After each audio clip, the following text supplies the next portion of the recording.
welcome to Turn the Page, the official podcast of the Syosset Public Library.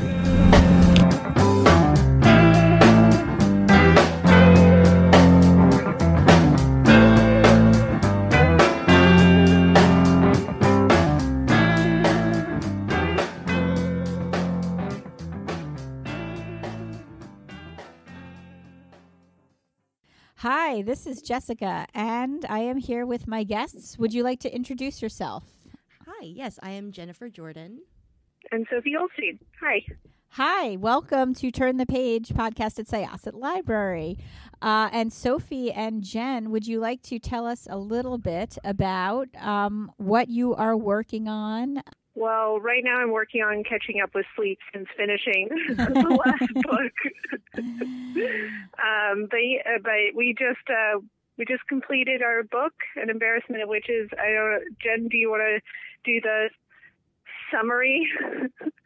Yeah, sure. So our cutesy elevator pitch for a while has always been that it's Harry Potter meets girls. Though I think that the story has shifted a little since we first said that.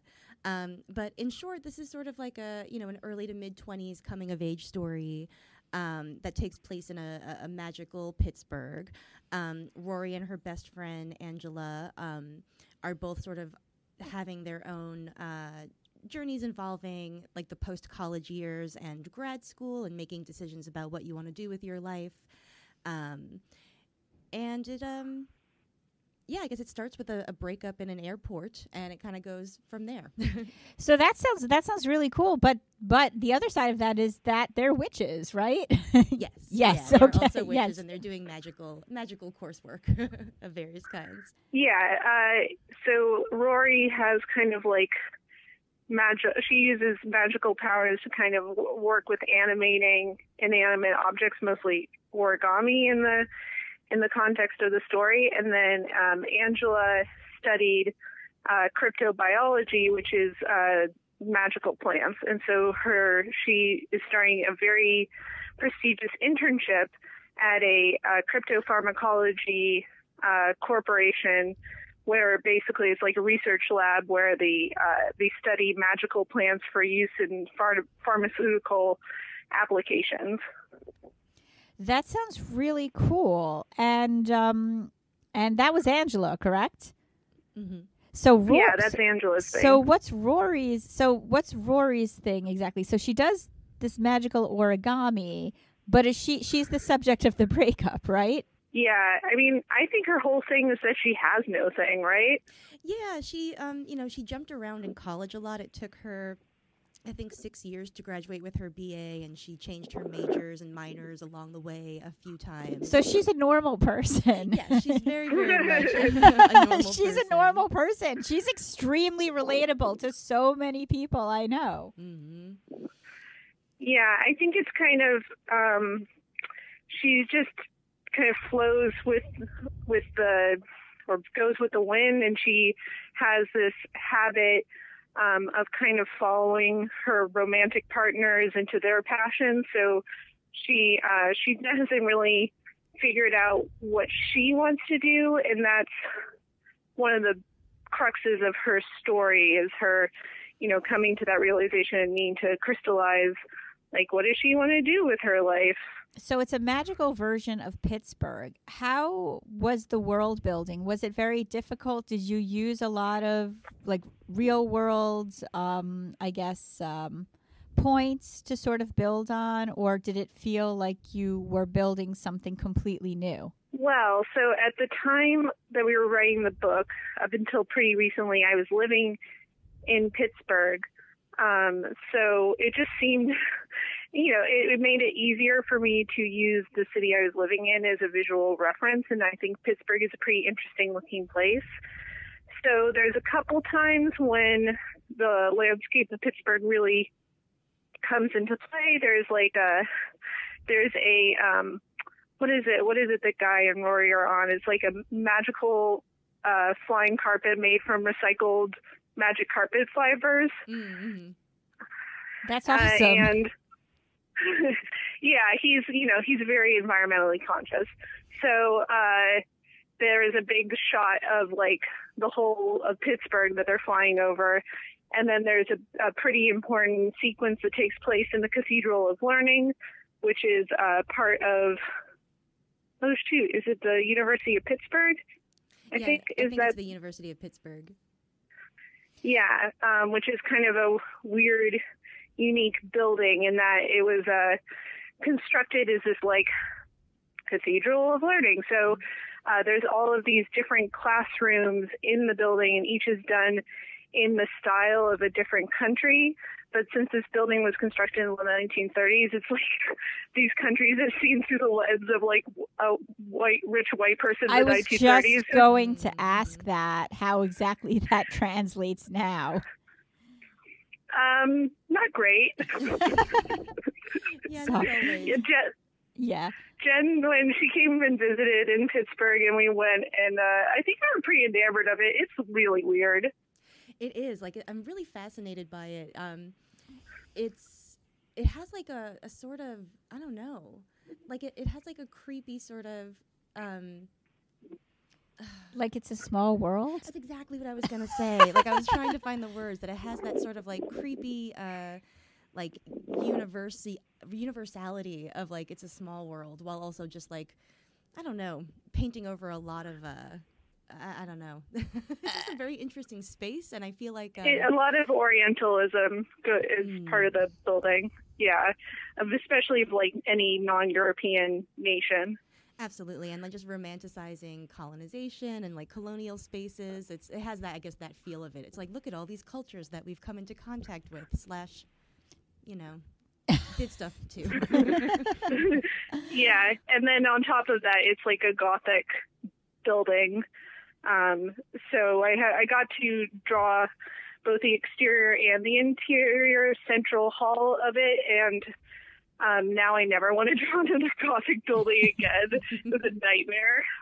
I see where you're coming from. I like Gothic architecture, but there's so much. It's like, I don't want to say detail. It just like a lot of it feels like they kind of threw stuff in because it looked cool. Yeah, a lot of ornamentation. Oh, so much. But it's very pretty to look at, but I could understand why you would feel that way. Yeah, it ended up being a very long process to draw those, just like those couple pages where I was showing the interior. But I think, it came off well. Other than that, there might be other few references to specific Pittsburgh things, but I didn't want to make it like so specific, because it's not like New York City. Like, a lot of people are kind of generally familiar from consuming other media about like the layout of New York City, or so I would assume, as someone who lived in New York for 8 years, so maybe I still have that myopia. But that's just not accurate of Pittsburgh, so I couldn't get like too in the weeds with it without possibly alienating people, be like, I have no idea where that neighborhood is. But Pittsburgh has like a very, I don't know, it lended itself very easily to being magic-fied, I want to say, or magic-ified. Like it's a city, but it's like kind of in the middle of the woods, and you can always kind of see the tree lines and the hills and stuff like from when you're in the city, and so it feels like a little bit out of place to me, and it felt like it was a natural extension to kind of send it into a more magical territory. Because New York City, and as Sophie was just saying, which is used a lot, doesn't have that. It seems to just be city. Although I have read some interesting magical books that are set in alternate versions of New York City. It's weird because it doesn't translate in that way. It has a different feel to it. Yeah. Yeah. I think the thing that I like about is, so it's on 3 rivers. It's the Monongahela and the Allegheny, and they come to a point at the point of at Point Park, the end of the island Pittsburgh is on, essentially, to form the Ohio. And so the whole city kind of like tilts towards the rivers, and it's kind of like a magical looking landscape when you're driving on the highway and you look across the river, and on the south side the houses are just like stacked up the hill. That's pretty fantastical looking. Has some built-in like Dutch angles, like.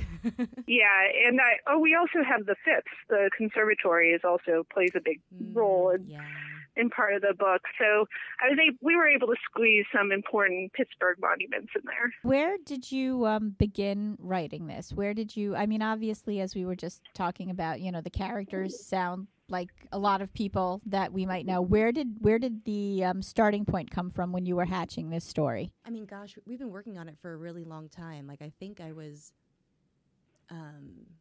like at least 5 years, right? Like we at least started to like talk about that idea. I looked at the earliest Google Doc drafts, and it was like 5 years ago. Wow. I guess we were like, we were coming out of having done Darwin Carmichael, and you had, done a little bit of solo stuff that was like a very different, tonally from the comics that we had written together. And we're going to go back. That's an understatement. We're going to come back to things that you have both worked on in the past in a little bit, because you've both worked on a few other things. And I know, Sophie, I have to congratulate you, because didn't one of your books just get like a huge honor as one of the best graphic novels of this decade? Yeah, it made the Beats Top 100. The Oven from Ad House made the Beats Top 100 books of the past decade, which was, it was really cool. Thank you. So you started sort of working on this about 5 years ago, and and I guess like I had while you were writing your solo, like the solo stuff you've done, I was like working on my dissertation and getting through coursework and the proposal process, and I don't know, we kind of like wanted to, like I remember you approaching me and saying that you wanted to write something together again. To kind of explore like more humorous stuff again, and to specifically like try to write a story from beginning to end, as opposed to how Darwin was like open-ended, like we kind of we decided how that was going to end as it was ending. So Darwin Carmichael, that was a webcomic, which when you began that in was it 2009, 2010? It's 2009. 2009. Yeah. Yeah, so that, I remember how that started. So we were I was working at NYU at the time, and I don't remember were you just doing grad school stuff at the time? I was also working at NYU. I was in the MAP office, which is the Gen Ed program at NYU. And so I guess we had met through my husband now, my boyfriend at the time, and we were both working these desk jobs at NYU, and we were both kind of bored, hoping that that's accurate. Former employers aren't listening now.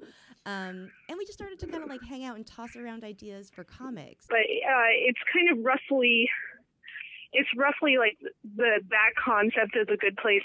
Only this story is, we did this a number of years ago, plus a world where basically all mythology is true. So it's a New York that's populated by, the demons and angels of Western mythology, plus like Egyptian gods and Norse gods and just any mythology that we were familiar with and wanted to throw in, and also fables and stuff like that. So you had, so in that world, you had like mythological creatures as your baristas, if I remember correctly.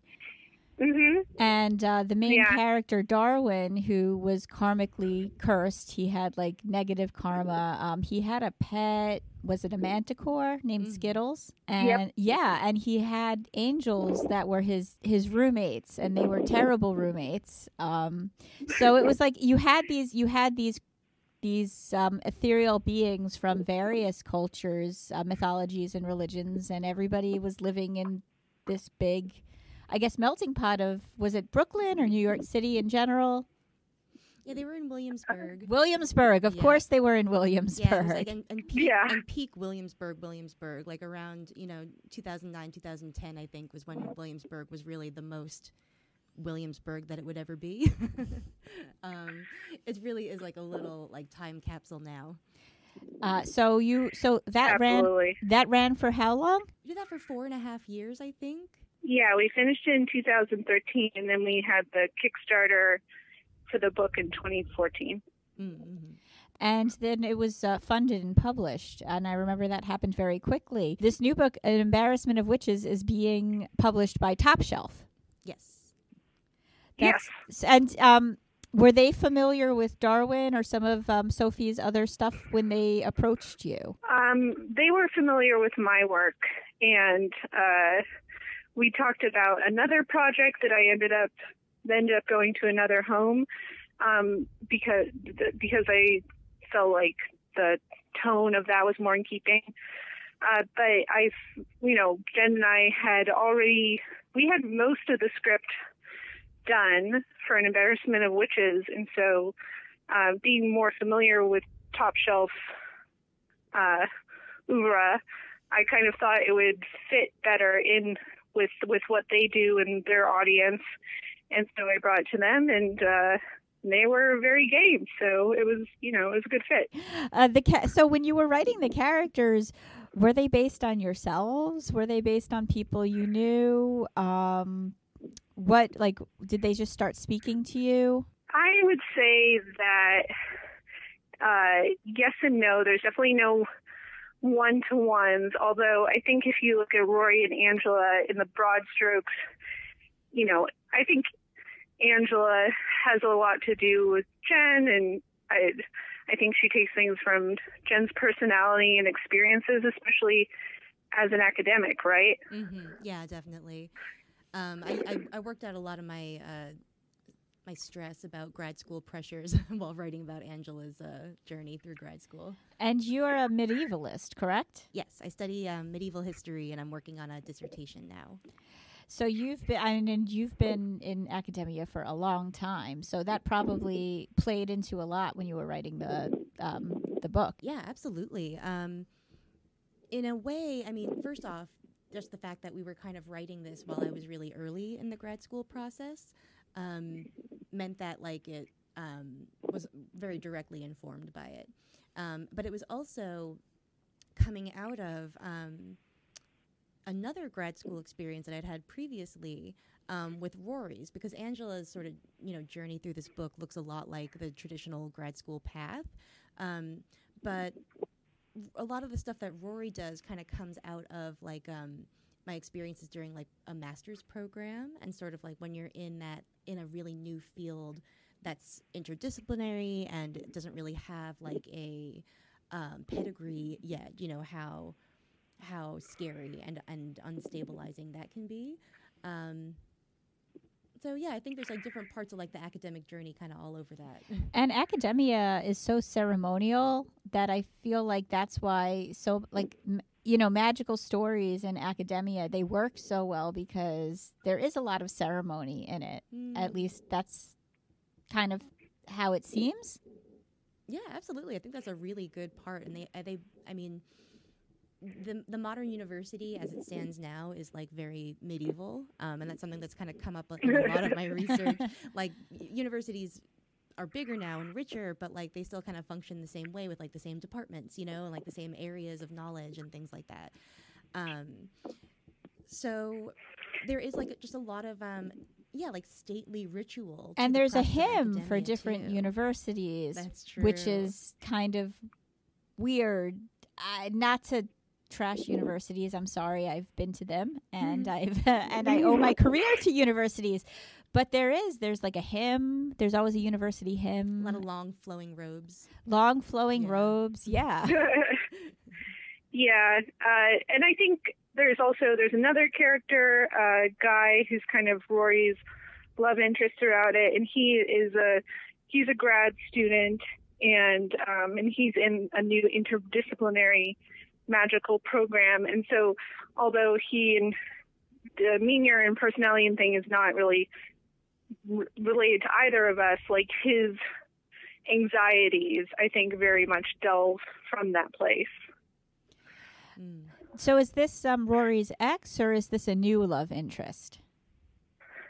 This is a new love interest. Yeah, Rory's ex, Holden, that was the douchiest name that we could think of. Yep. Yeah, he's inspired by certain real people. But not Holden Caulfield, just the name? No. His do you remember what his last name is, Jen? Oh, gosh, I don't. I mean, I like to imagine that his parents were inspired by Holden Caulfield, which is like a bad enough thing in and of itself. Yeah, Holden Caulfield, I think there was an article recently, and I know that, like, of all things, like this, like, people get very protective over Catcher in the Rye.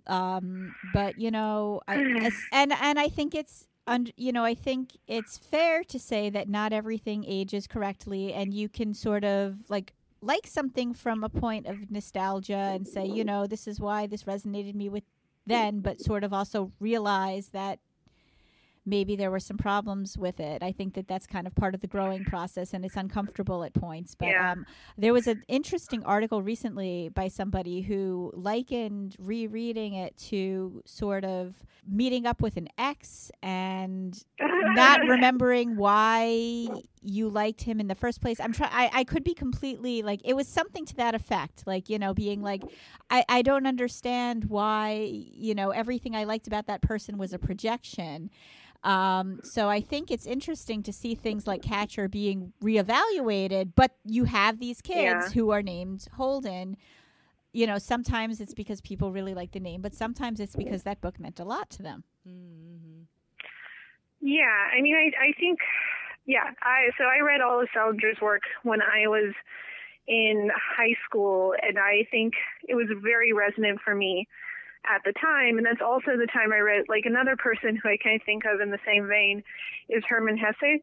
Mm-hmm. So I read, Steppenwolf and all of those books. And I like really responded to them as a teenager. And then recently I like revisited Steppenwolf, and it's just like not at all. So I think it's not that those books necessarily are bad. They're definitely books. I mean, like, obvious.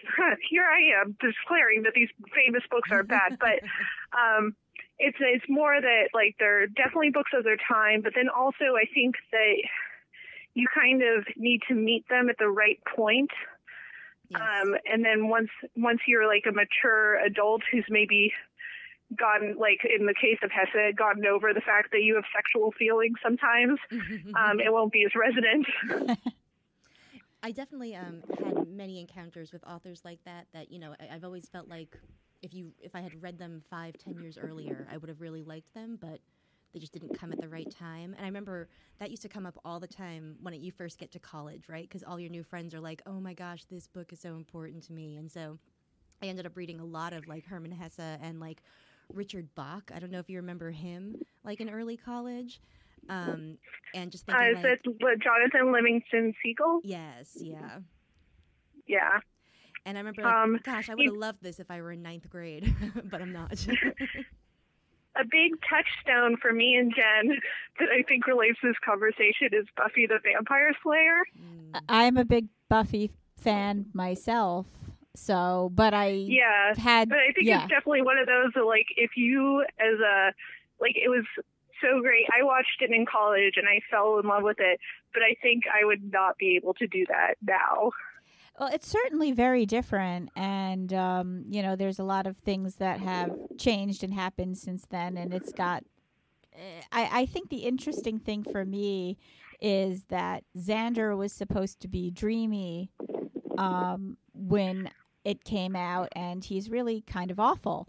He's such a creep. That, like, it begins with the breakup of Rory and her boyfriend, who she's followed through life.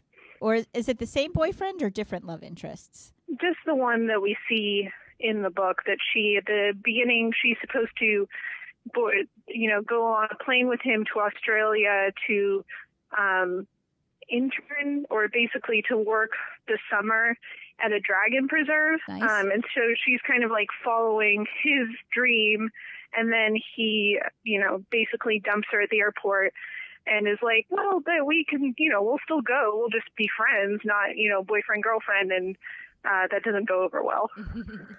Do you think that she's looking at that from, like, the perspective, like, do you think that she kind of, like, the fact that she's not able to sort of get it together herself, like, were you able to write like a character that sort of looked at her choices under a microscope after that? I guess Rory reminds me of, I think a phase of life that happens to a lot of like young women, especially like maybe in your like late teens, early 20s. You sort of like explore your own personality through the people whom you are relating with, most commonly.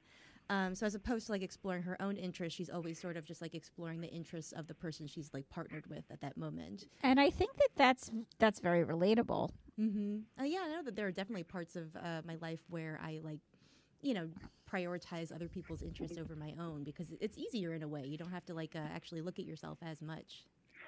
I think there's also, and I don't know how much it is now. I mean, I'm Generation X, and even though like this was probably supposed to be passé when I was in college, there was still, and like I said, I don't know if this is still a thing, but there was still sort of this stigma that you had to meet your life partner in college and in studies. Like back in the day, they used to say you're going to get your MRS, and as a feminist, that's not what you're looking for, but it's almost like you have that pressure and you can't say it.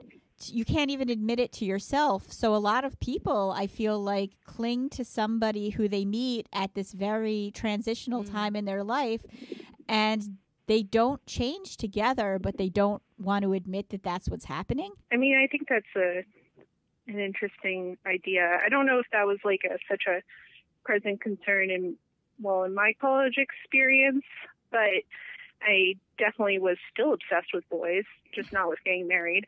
I think the thing that I relate to the most with Rory is like, I feel like all of Rory's faults are my faults. In a way, like not so much her lack of direction in terms of what she wants to do with her life, but like her big thing is she's kind of self-absorbed. And she doesn't see Angela. She kind of takes Angela for granted. And that's a big struggle in the book between the two characters. And I feel like I've been Rory in my life where there's been points where I just like, I haven't been empathetic towards the people closest to me or lacking in sympathy. And I hope I've grown a lot over the years, but it's still something when I look back that I feel really bad about. So bringing that into Rory's kind of trajectory felt very personal to me. Is this going to be a series, or does it stand on its own? Well, I think, the story definitely is intended to stand on its own, but ... maybe ? Right, Jen? Yeah, we don't think we wrote it with the idea that there would be a follow-up. We set out to tell like a self-contained story just to kind of see how that would be different from, previously having told an open-ended one. But like we just ended it, I think, in such a place where even though it's self-contained, there are just so many other possibilities for stories that could take place in that world. I guess really like that's what it comes down to, is that like, when you like create a sort of world like that, like it's hard to keep new story ideas from kind of popping up, or especially I think when you spend so much time with characters. I mean, when the process of writing a webcomic, how far in advance did you map out the story arcs? Well, that like varied wildly throughout its run, right? Like, yeah, because we were kind of we were all literally and figuratively all over the place while we were writing Darwin. Like in those 4.5 years, we started out both in New York, but then at various points we were living all over the place, and you were out of the country for a while, Sophie, and so I went from New York to South Korea to Vermont. And so like, at various times we had like a big buffer, when we knew that we were going to have a busy period. Like in our less busy periods, we would create a lot of like buffer of story that could just sort of like auto update while we were doing our other stuff. But, you know, when we both got to crunch time, I guess me, when I was doing like my oral exams and my dissertation prospectus, and when you were working on your thesis comics, like that buffer disappeared to nothing, I think, at some points, and we were just updating one at a time. Yeah, I think what we would do is we would kind of get together and we would talk out storylines. So at times we'd have like the whole kind of rough storyline, but then we would still be meeting and actually writing the comics on a more close to deadline basis. But we definitely didn't start the comic with a definite idea of where the ending was, which is why when you read it as a book, it's, you know, it has the structure of a webcomic, which is to say very meandering. I know a lot of webcomics that started out episodic became a little bit more of a fleshed out arc. Although I think, you know, Darwin has such a rich world, not to say that other webcomics didn't, that I feel like it did feel very authentic when you got to the end. How was that? Thank you. You're welcome. How was that different from writing? So with this one, you had the ending already thought out. Did you end exactly where you thought you were going to end, or it sort of shifted a bit? You know, I think when we started it, we had a different idea of what the story was. At the time we were like talking through the storyline, I had just seen Inside Llewyn Davis, the Coen Brothers movie, and the journey of that character, Llewyn Davis, in that story. I was like kind of obsessed with that movie, and I was like, Jen, I would keep being like, Jen, you have to watch this movie. You have to watch this movie. This is going to be huge. I mean, like, not the movie, but it's going to be huge as in terms of the impact on what we were talking about. And I think a lot of that initial thing kind of fell to the side as we needed to focus more on the relationship between the two characters. And then. You know, interestingly, so I had seen also another movie that was a big influence for me in the beginning was Frances Ha, which I literally rewatched last night, and I was surprised to see how much of that character I feel is still viewable in Rory. Like, so there's like different things that kind of came through and like carried through to the end, but I think a lot of the twists and turns were really dictated by the characters as they developed, right, Jen? Yeah, and I would say that's almost a process that's very similar to what happened with Darwin, where, you know, at first with Darwin we invented a world and then we made these people who inhabited it, and then eventually at some part, like, the characters took over from the world in determining where the story went, you know? And I feel like the direction of the story of An Embarrassment of Witches also changed as we figured out who our main characters were. Because Frances Ha and Llewyn Davis are both really about characters who are sort of like pretty isolated throughout the journeys as depicted on the screen. But there's like a friendship, like a duo-ship at the center of our story, and I think that's kind of, you know, that's where we change course. I'm really excited to read it. You know, the heart of the story is really about the relationship between Rory and Angela, and that they've been friends since, I don't know if we specify, but at least since middle school. They kind of grew up together. They went to school together. They had, at the beginning of the story, Rory is like moving out of the apartment that they had together to go on, or what she thinks is to go to Australia. And in this dynamic that they've developed is just, doesn't fit as much with the people that they're becoming. And and so there's stress there in this core relationship. And so it's kind of about two people who are very close and who are growing, and they're trying to figure out how they can relate as the people that they're growing into. So in a way, I think, like, even though these characters can like be loosely maybe correlated with me and Jen, I don't think that the relationship stress between Rory and Angela is like something that we experienced in our friendship.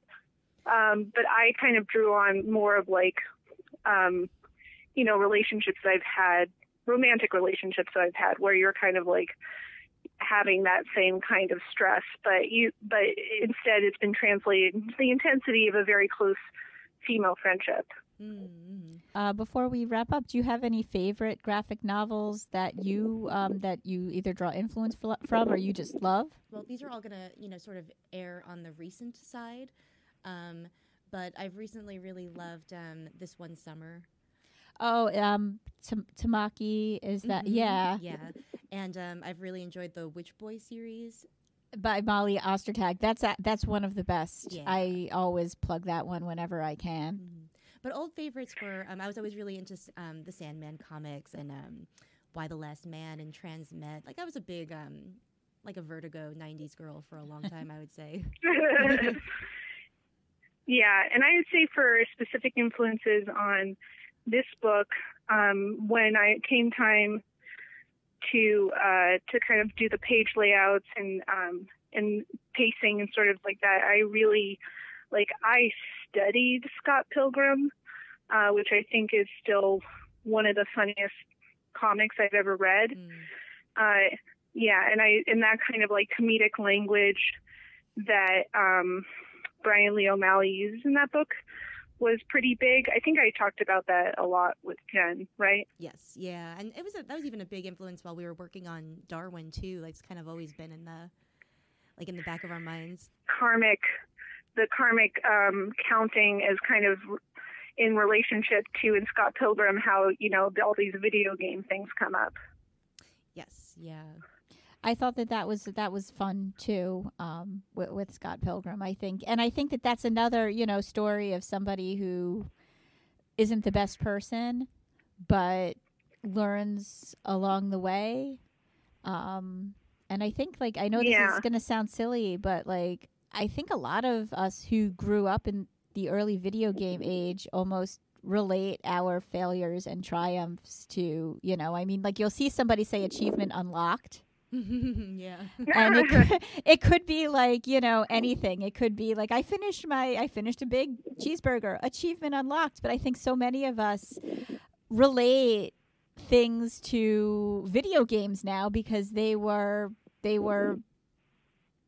with us from such a young age. Absolutely, and that's going to be a bigger thing for I think later generations. Oh, of sure, kids too, yeah. Who are their MMOs and stuff are their social spaces. That's gonna. I mean, I think that there's a lot of problems inherent in that of applying the structure of something that has winning and losing at its center to a human life. Mm-hmm. And when we have these actual game evaluation things of our popularity in social media in terms of likes and hearts and what have you. That's a whole other conversation. But it's capitalism. Capitalism. Late capitalism specifically. Late capitalism. Another book that I just want to mention, although it's not a comic, is Jonathan Strange and Mr. Norrell. Oh, that's fantastic. And there was a pretty good adaptation of that, too. Yes, I saw that. It was fine. I mean, I wasn't crazy. I had very distinct ideas about the characters. So, of course, because I read the book first, I was kind of disdainful of the series. I feel like it always works that way. It's not very often where I read a book and then I see an adaptation and I can really enjoy it. Although I will say the new Watchmen series is great. That's the best adaptation of a source I think I've seen in a very long time. Yeah, I mean, probably one of the things that makes it so good is it's not actually a retelling of the comic. It's just set in that world. Very nice. Well, I'm really excited for you both, and thank you so much for coming on. Thank you. Yeah, I'm so excited to be on your podcast. Thank you. So this is Jessica, and my guests once again are Jenn Jordan and Sophie Goldstein. And I'm going to close this chapter of Turn the Page. It's time to close this chapter of Turn the Page. Join us for the next episode.